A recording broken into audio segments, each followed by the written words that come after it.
What's going on, you guys? Welcome back to the Home Field Podcast. So, in today's episode, we'll first go over the Thursday night matchup that we had between the Los Angeles Chargers and the Las Vegas Raiders. So, the Los Angeles Chargers were able to beat the Las Vegas Raiders on the road in overtime, and they won by the score of 30-27. But we'll dive into that matchup when we start the episode. And then after that, we'll go over some of the NBA news that's been going on the last couple of days. We'll dive into the James Harden drama that's been going on in Houston. We'll also talk about the Supermax contract that Giannis Antetokounmpo signed with the Milwaukee Bucks a couple of days ago.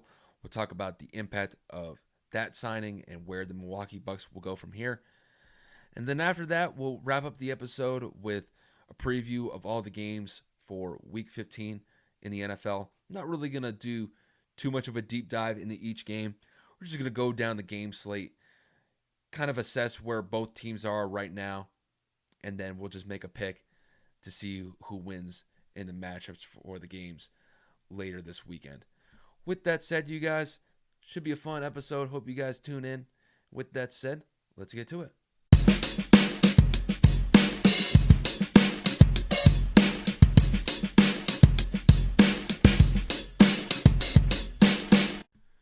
All right, so let's dive into this Thursday night matchup that we had against the Los Angeles Chargers versus the Las Vegas Raiders. So, to kind of kick off Week 15, the Chargers beat the Raiders in overtime by the score of 30-27.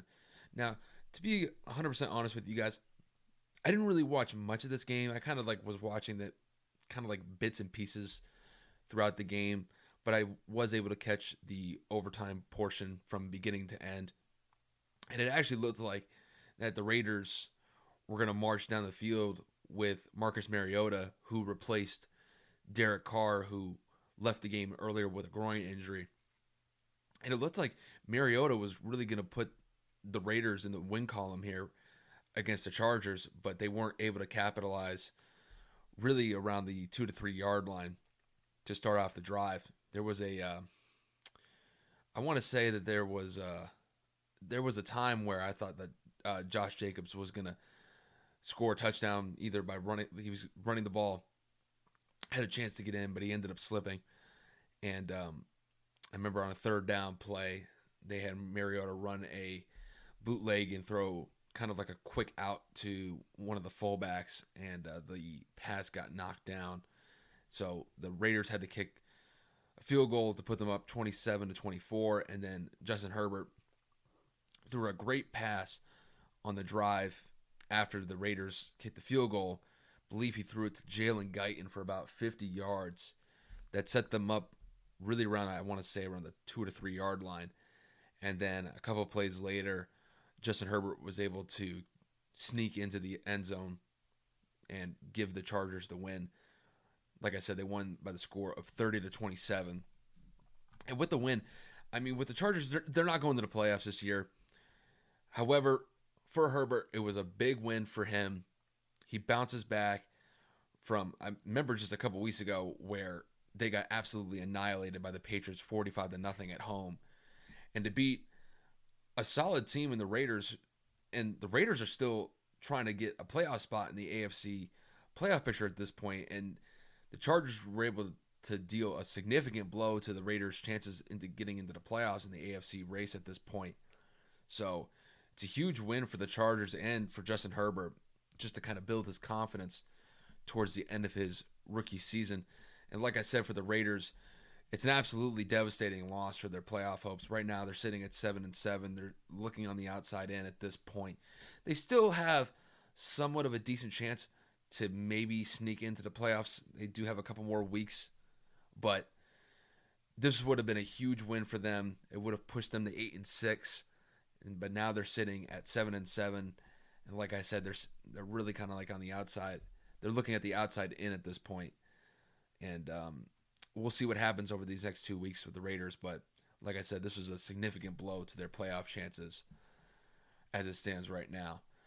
But the main stories that we're going to get into today, they're mostly going to deal with basketball. We had a couple situations going on.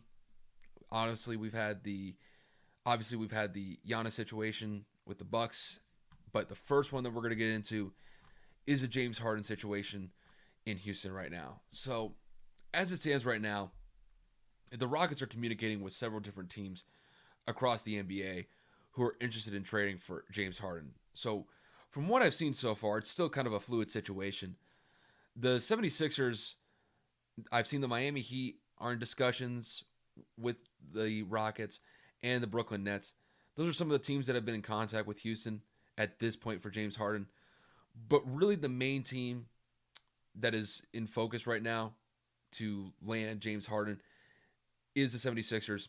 And there have been reports that Ben Simmons would be available in a trade package that would send Simmons to Houston and would send James Harden to Philly.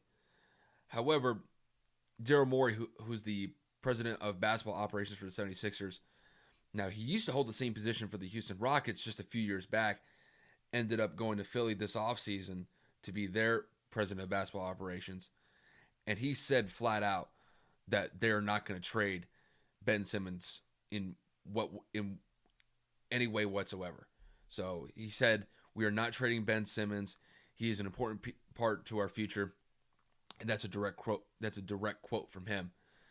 And just to kind of like piggyback off of what Morey said, listen, if I'm him, I don't trade for Harden. James Harden at this point is just a volatile piece to pick up right now. And it all really kind of stems. I'm not even going to focus on some of the stuff that's been going on the last couple days, or really about a week or two before where we are now. I mean, just looking at what Harden looked like when he showed up to his first preseason game the other day, he was out of shape. His conditioning wasn't there. And you could really say, like, he looked like Eddie Lacy showing up to the court for Houston the other day. If you guys don't know who Eddie Lacy is a former running back for the Green Bay Packers. And one of his biggest things that he could never really keep in check was his weight. Because a lot of times what would happen is he would come into training camp overweight, and then he would work himself into game shape by the time that the season would start. But his weight was always an issue going into the season. And looking at what James Harden was, his first game in the preseason that he was available, just the way that he looked in his warm-up clothes the other day, I mean, he looked just out of shape. It looked like he was like 10, 15, 20 pounds out of shape. And I mean, he said it in one of his press conferences the other day. He's really behind with where he's at. And basically right now it's all catch-up for him. And I'm just telling you, like, I'll tell you this. It just leaves Houston's coaching staff in a terrible spot. This is Stephen Silas' first year as the head coach for the Rockets.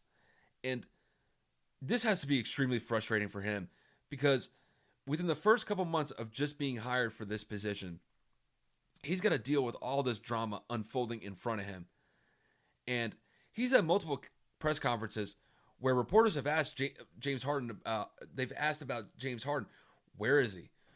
Is he going to be part of the Houston Rockets team this year? Is he going to buy into what you've been selling to the team this year? Like, you can tell that he's trying to stay focused on the team as much as possible, but his body language says more than anything that he's going to say. He's frustrated for sure. And I mean, overall for Houston, it's just a mess. But I do think that there will be some relief for Houston from this drama fairly shortly. I really only see two scenarios with Houston in the near future.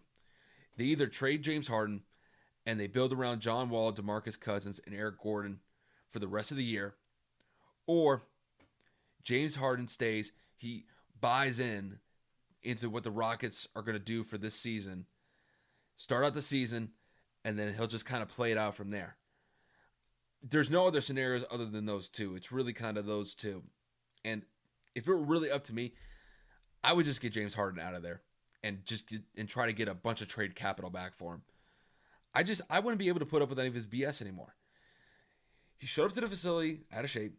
He probably spent more time realistically in strip clubs than on a basketball court in the last few weeks leading up to the preseason. And just a few weeks ago, he turned down a 2-year extension that would have paid him over $50 million a year And on top, and that's on top of what he's getting from the team. The team still owes him over $100 million from the contract extension that he signed a few years back.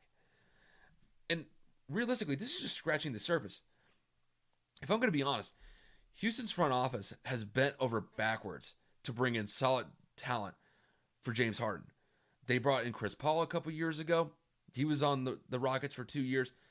And in one of the seasons, I believe it was in 2018, they were one game away from the finals.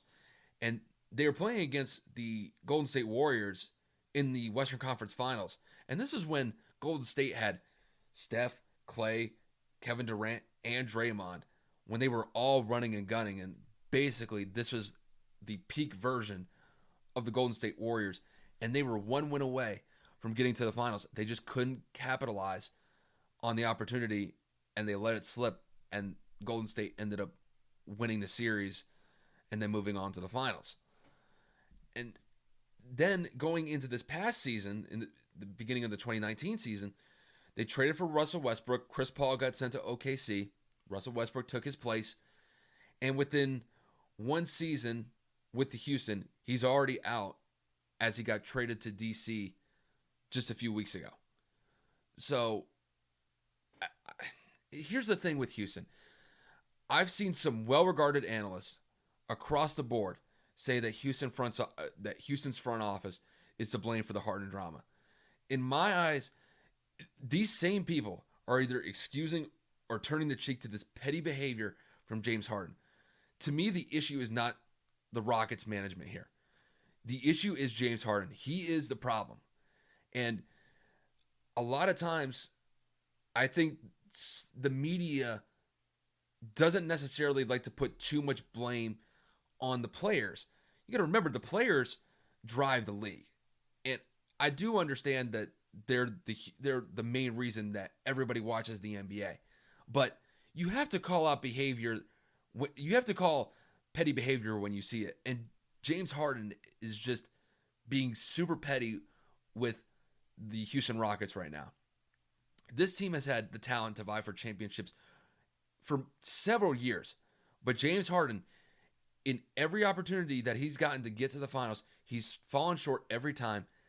And now he's up to these shenanigans right before the season starts. Listen, if I'm their front office, I would just ship him out of there, get him out of the way. That way, I wouldn't have to deal with him for the rest of the season. Let somebody else deal with his problems. And then just build around John Wall, DeMarcus Cousins, Eric Gordon, and the young players that they have, and just move on with the rest of the season. Listen, they would still make the playoffs if James Harden was on the team. They're probably going to get bounced in the first or second round. But for me personally, if I didn't have to deal with all the drama that he's going to bring for the rest of the season if he ends up staying, or if they don't find a suitable trade partner for him, if it was up to me, I would just not deal with him whatsoever and just get him out of there. It doesn't seem like he wants to really buy into what the team is going for this year. And I don't know whether or not you're even going to get him to play 100% at 100%, like 100% effort for every game that they're in. So it's just a really tricky situation for Houston right now. And it really does have the potential to spiral out of control if Harden ends up staying and he doesn't commit fully to what Houston is trying to accomplish this year. So we'll definitely see how that goes. Obviously, this is a fluid situation.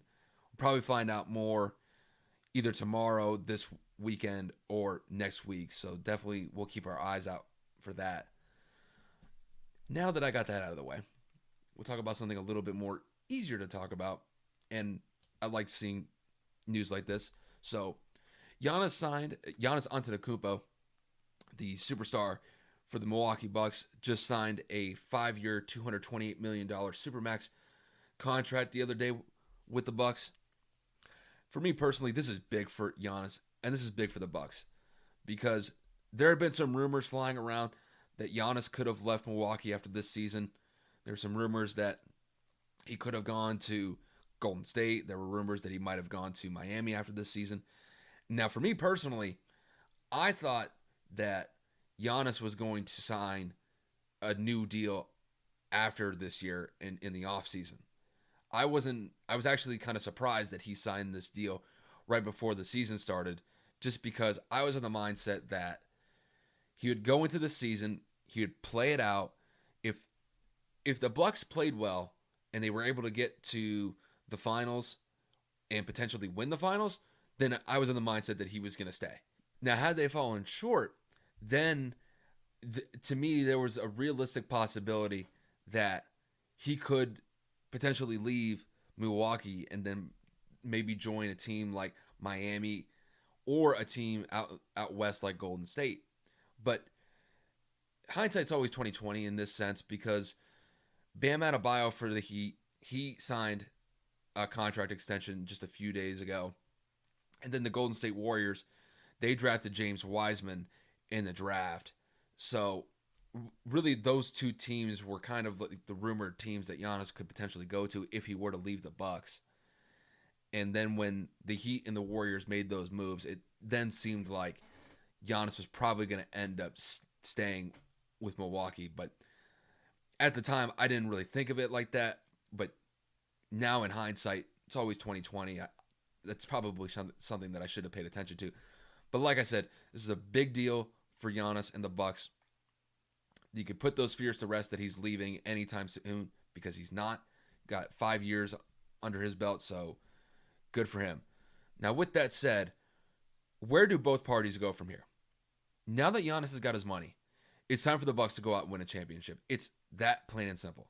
Giannis is coming off back-to-back MVP seasons, and he just got a Defensive Player of the Year award last year. Now, the team overall has been doing pretty well in the regular season the last 2 seasons. They've finished as the number 1 team in the Eastern Conference both seasons, but the team has failed to reach the NBA Finals in both attempts in the past 2 seasons.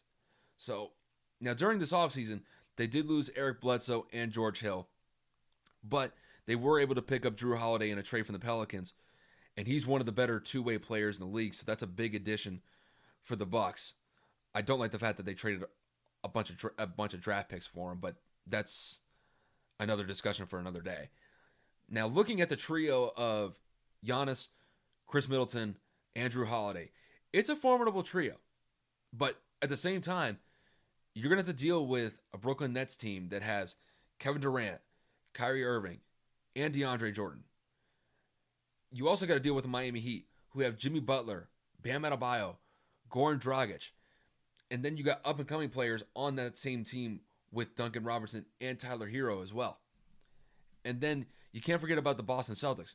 They got Jason Tatum, Jaylen Brown, and Kemba Walker, and Marcus Smart. So those are 3 good teams right there. And then we'll see what happens with Philly if they end up making a trade for James Harden. We'll find that out very soon. So they're definitely going to have some competition in the East to deal with. Like I said, I'm happy that Giannis has gotten his money, and I'm glad that he's staying with the Bucks, because I think that's probably the best fit for him moving forward. But it's time for him to live up to the expectation of what the Bucks gave him with this contract, and it's time to deliver a championship for Milwaukee. But at the same time, with the way that the Eastern Conference is set up, it's not going to be easy for them. They got a really tough road for the next couple months in the Eastern Conference, because, like I said, you got to deal with Boston, you got to deal with Brooklyn, you got to deal with Miami, and then you can't forget about Toronto. Toronto was one of the teams that knocked them out of the playoffs a couple years ago, and they knocked them out in the Eastern Conference Finals when Kawhi was with Toronto. So you can't forget about Toronto as well. So they're definitely going to have their work cut out for them. I'm glad that Giannis got his money, but he's got to deliver a championship for Milwaukee at this point. This team talent-wise has a chance to get to the finals, but even if they do get to the finals, it's going to be extremely difficult for them to win, because you're going to have to deal with a monster coming out of the Western Conference. Whether it's the Lakers with LeBron and AD, maybe if it's Golden State with Steph Curry and Draymond Green, you got the Nuggets to deal with Jamal Murray and Nikola Jokic. You got the Mavericks, who got Kristaps Porzingis and Luka Doncic, and they're a really big and upcoming team. So if they are able to make it out of the Eastern Conference Finals and get to the finals, they're going to have a real tough time dealing with a Western Conference team because the Western Conference is just stacked this year. It's always kind of been like that the last 10 to 15 years or so. But the West, they've got some killer teams out there, and the Bucks are definitely going to have their hands full if they had the potential of getting to the finals either this year or in the near future. So we'll definitely see how things play out for Milwaukee in the near future now that Giannis is signed for the next 5 years. And then to kind of wrap up the episode, you guys, pretty much what I'm going to do is just kind of go over the Week 15 matchups that we have in the NFL. I'm not going to do too much of a deep dive into each game. Pretty much just going to pick out the games from 1 o'clock to 4 o'clock to the Sunday night game and then the Monday night game. So we'll just go down the list here. First up, we got the Buffalo Bills going up against the Broncos. It's a fairly easy pick here. I'm going with the Bills. The Bills have been on a roll the last couple weeks. They just came off a huge home win against the Steelers. They looked pretty impressive against them. I don't really trust Drew Lock here. He's just been too inconsistent, turns the ball over too much, and I think he's going to really struggle against that Buffalo defense. I think Buffalo wins this game fairly easily, and they move on to 11-3.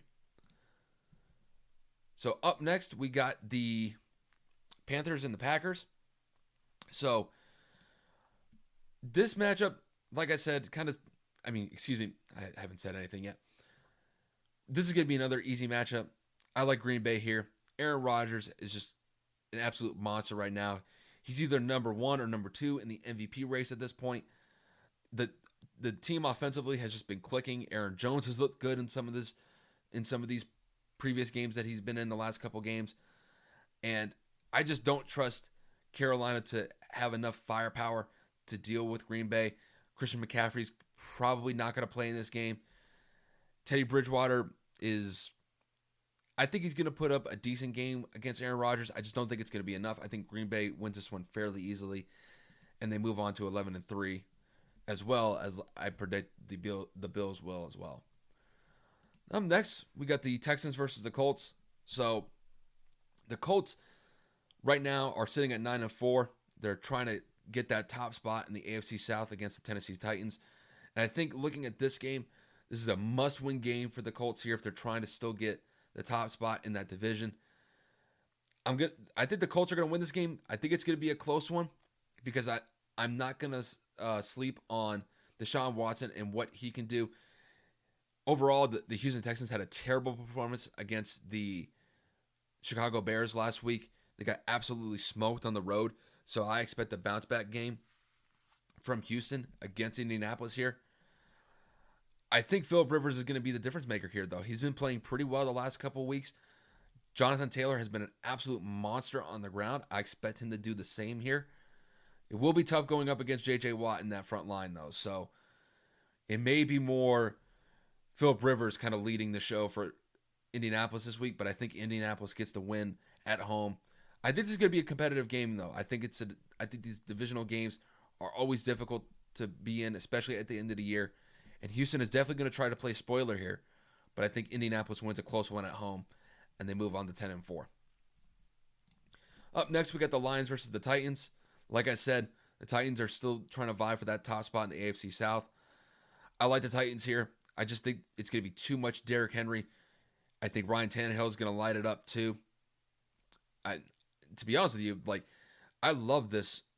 I love this connection that Ryan Tannehill has with A.J. Brown and Corey Davis. To have two wide receivers like that and to be in solid rhythm with both of those receivers right now, I love the matchup against the Detroit defense with those players and Derrick Henry as well. I think Tennessee just rolls here. I just don't think Detroit has enough to deal with the firepower that Tennessee has on the offensive side of the ball, so I think Tennessee rolls in this one, and they move on to 10-4. Up next, we got the Bears versus the Vikings. So right now, both teams are sitting at 6-7, and I will say this: the Vikings a couple weeks ago looked dead in the water just because they couldn't get anything going. But in the last month and a half or so, they have really turned it on. Now, granted, they did lose to the Bucks last week, so they are looking to bounce back here. The Bears did get a win against Houston last week.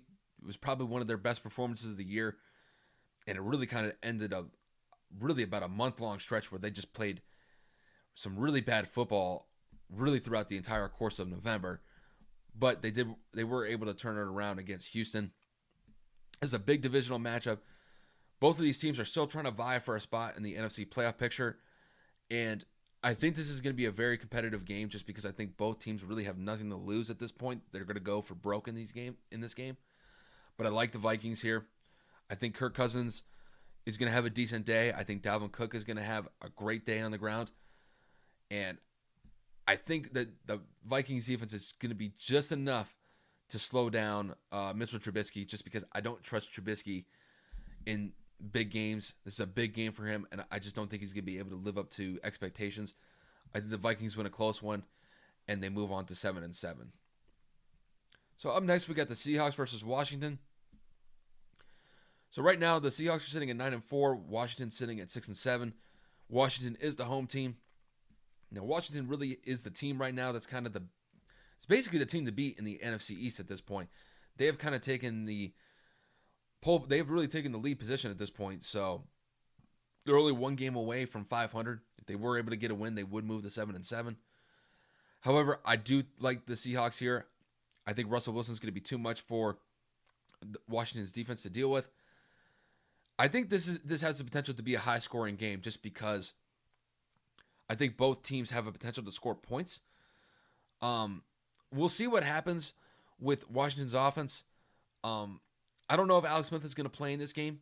If he does play in this game, I think there will be a potential for a lot of points to be scored. But if it's Dwayne Haskins, I don't think Washington's offense is going to be able to compete with the Seahawks. And I just like Seattle in this matchup. I think Seattle's just going to be too much. It wouldn't surprise me if Chris Carson also has a big day on the ground as well.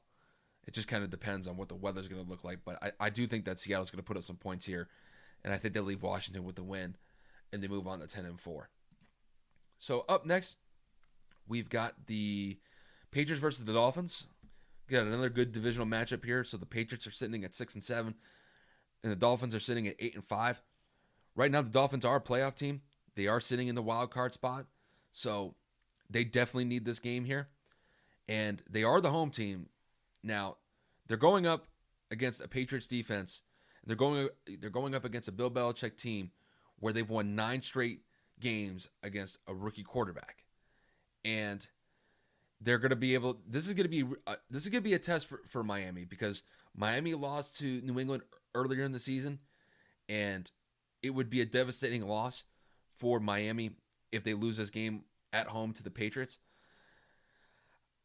I am actually going to pick the Patriots in this game just because I think what Bill Belichick is going to do, I think he's going to be able to limit Tua to kind of a pedestrian game, and they're going to make them try to beat them with what the Dolphins have in the run game. It's just the run game is not that strong from Miami, and I think overall, the one thing that the Patriots defense is going to have to do is they're going to have to guard Gesicki because Tua and Gesicki have had really solid performances so far when Tua has been in the starting spot for the quarterback spot. And I think as long as they're able to slow him down, you got to make sure Devontae Parker doesn't go off.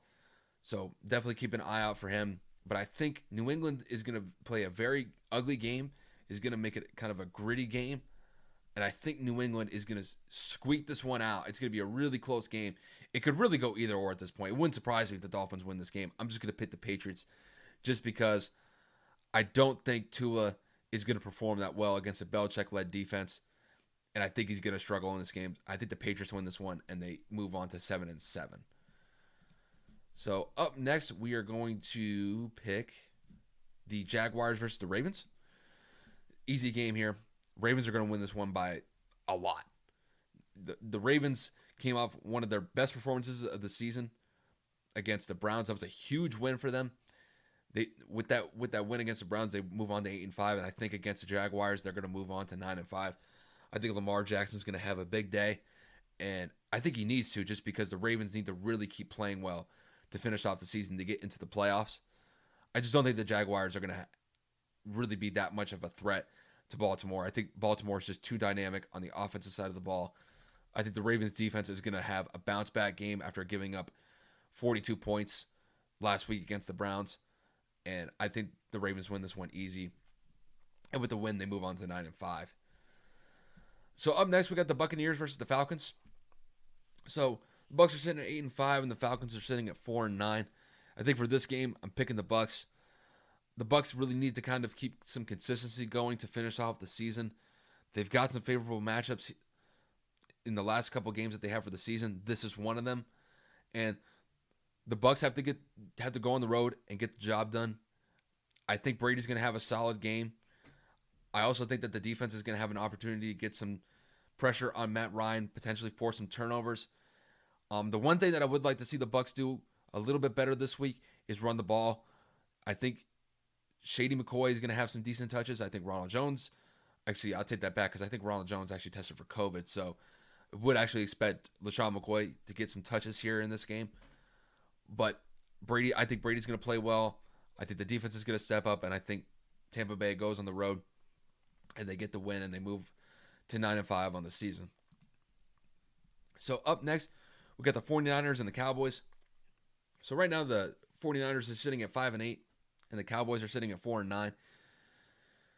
This is a big game for Dallas because Dallas's playoff hopes are pretty much hanging on by a thread at this point. They pretty much have to win out and then hope for some help with the rest of the teams in the NFC East. The Giants would have to lose pretty much every game from here on out.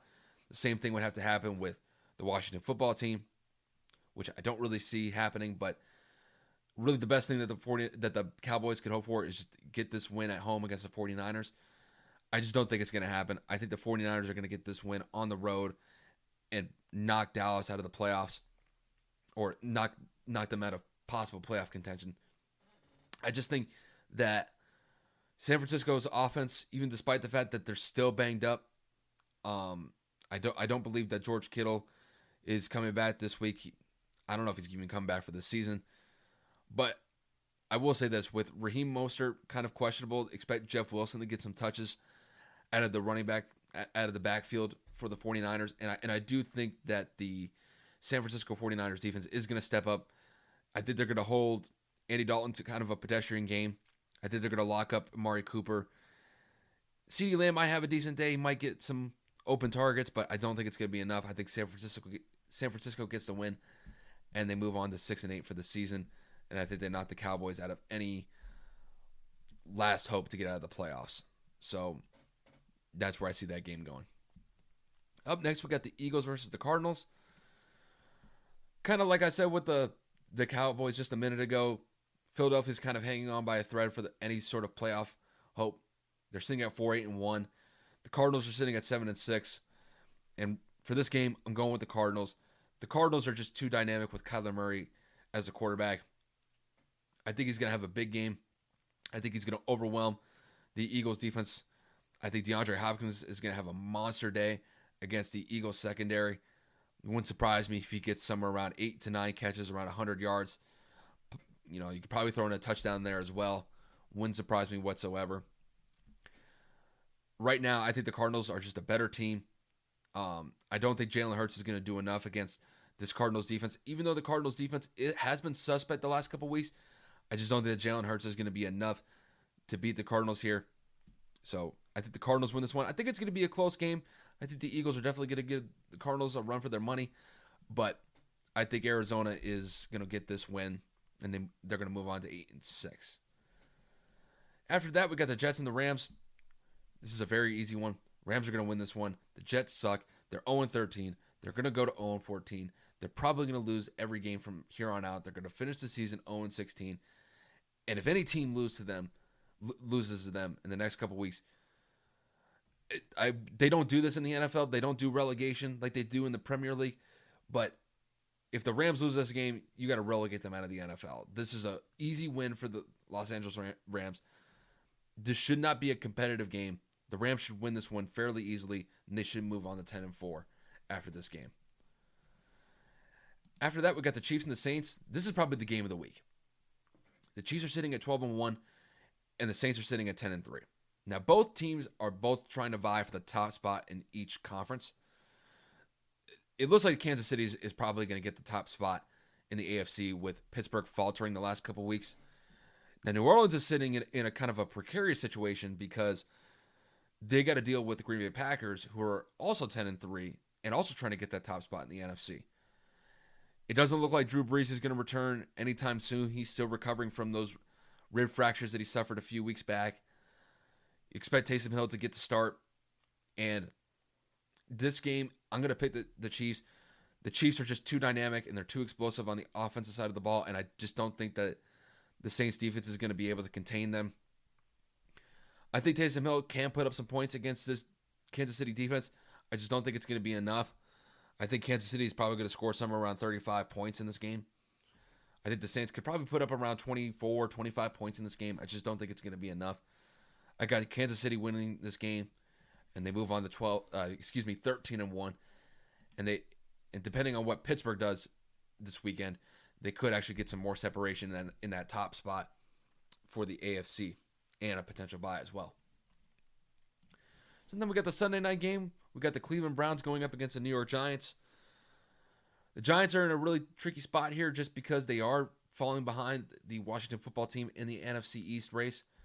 They need this win here to stay pace with to keep pace with them. I just don't think it's going to happen. I think Cleveland's going to march into the Meadowlands here, and I think they're going to be able to get the win. Cleveland's just coming off a very difficult loss against Baltimore at home last week. I mean, putting up 42 points in a loss has got to be absolutely gut-wrenching.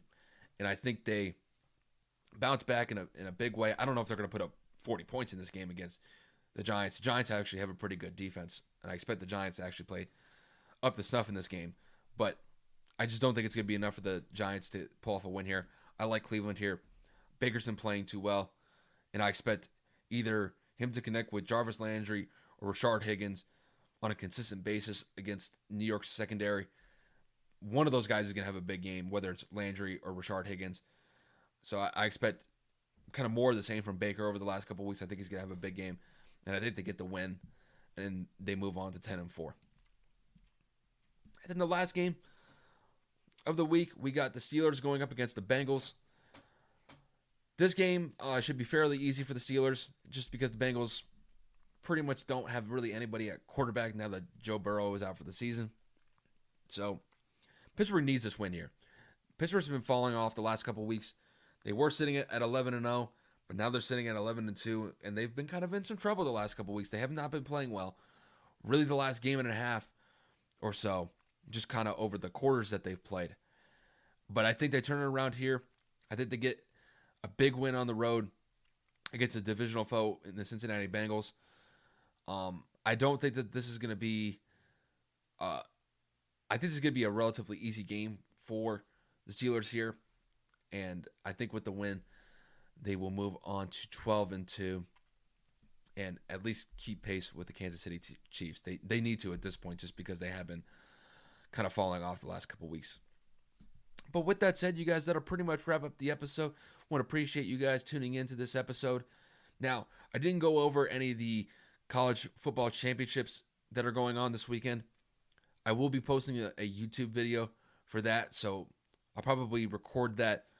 I'm recording this on Thursday, so I will probably drop this. I'll probably drop that YouTube video for the college football championship picks either tomorrow night or Saturday morning. It just kind of depends on when I get to it. Now, for next week, for the episodes that we have, obviously we have the NBA starting their regular season. I believe they start on the 22nd. So, really for the next episode of the podcast, keep your eyes out for my predictions for who I think are going to be like the top 8 teams in each conference. So, we'll go over the Eastern Conference, who I think is going to perform well during the regular season. We'll go over the West, who I think is going to perform well throughout the regular season. And then we'll just kind of go from there. So, obviously, we'll recap the Week 15 games, and then we'll recap the college football championship games as well. So, with all that said, you guys, that's all I got from here. Like I said, appreciate you guys tuning in, and take it easy.